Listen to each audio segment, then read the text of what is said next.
South Africans have been overwhelmed in the last 12 months in terms of the run-up to this election. And now that we've passed the 8th of May, the question I want to pose is, are we in an election hangover? And what are the consequences now that we've elected a new set of leaders, or potentially we continue to have the same set of leaders but under a new administration, what we call the sixth administration of our democracy?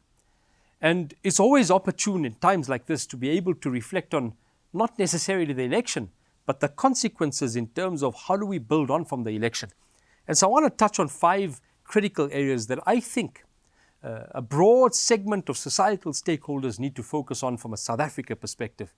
The first one is that this election was a wake-up call in terms of the levels of apathy amongst young people in our society. The fact that a sizable component of young people did not even register for this election. An election that's a reflection of democracy that was fought by a number of people to be able to give us the ability for everybody in South Africa to vote.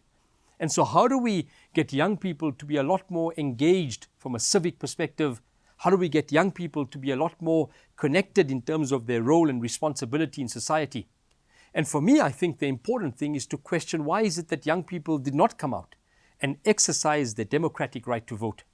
And I think it's largely reflected by the unemployment figures amongst young people. Unemployment in this country is a particularly vexing challenge, but it's hardest felt by young people. And so perhaps that's a reflection in terms of why young people have started to question the role of democracy, the role of elections, the role of political parties to be able to address some of their challenges. So the first, I think, and most important question for us as a society, as multiple stakeholders in society, is how do we embrace young people to play a much more participatory role in the political economy, in the economic environment, in the entrepreneurial state? And so how do we get young people to be a lot more active and engaged? Economic growth is a significant enabler of any economy around the world.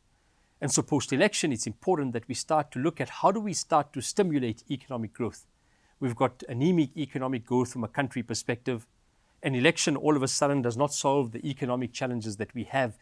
And so economically, we've got to look at some of the stimulus elements that will perhaps kickstart the South African economy so that we can address issues such as unemployment, income inequality, and so that growth can start to stimulate more broader sectors of our economy.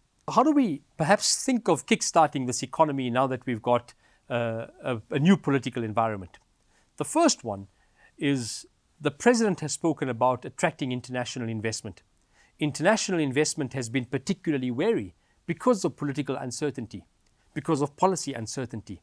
So I think the first point of call for government is to be able to ensure that we get into an environment of political stability and policy certainty in areas such as mining, in areas such as financial services, in areas such as land and the conversation around land. So policy certainty in these areas. The second one is how do we get a much more closer alignment between the private sector and the public sector, and the role of both the public and private sector to be able to drive employment and contribute to the growth question in this country. And that requires mature leadership, I think, amongst leaders both in public and private sector to come together and really ask some hard questions at a sector level. What are some of the disablers and inhibitors in terms of growth?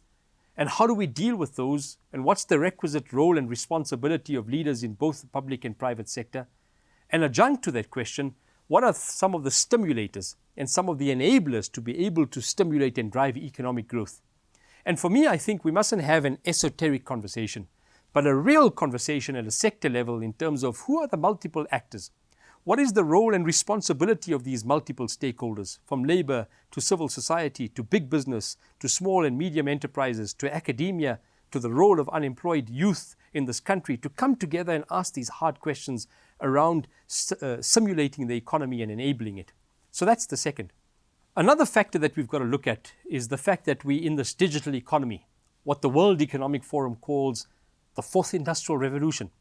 And the president of this country has appointed an advisory board that will look at South Africa's readiness to be able to participate in this fourth industrial revolution.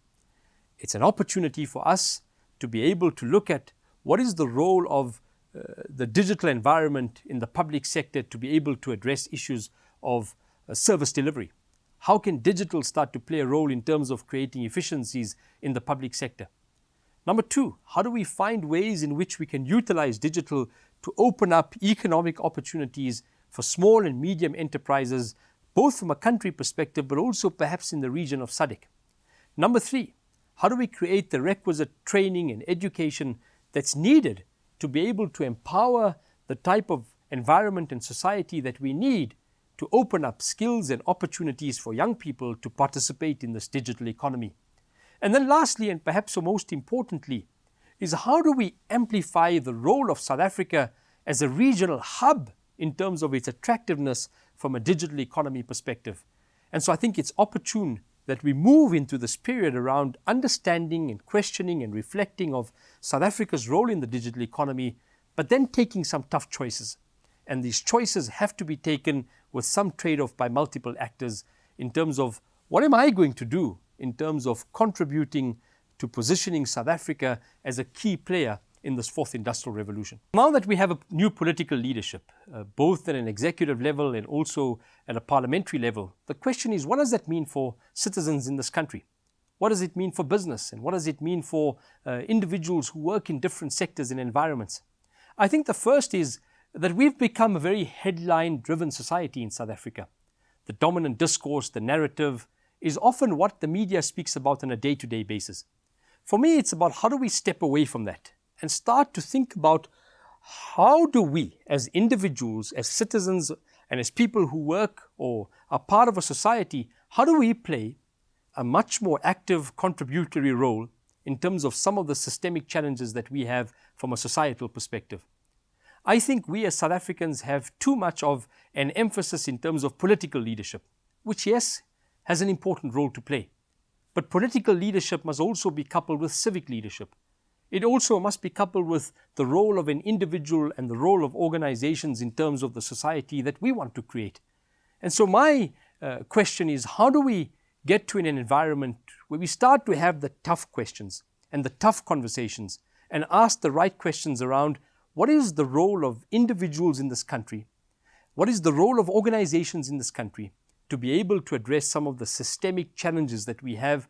And how do we all collectively contribute towards growth and development from a country perspective, so that we don't go into a cycle where we wait for 5 years later and wait for political cycles to be able to inform the type of decisions and choices that we make to contribute to the country that we are part of.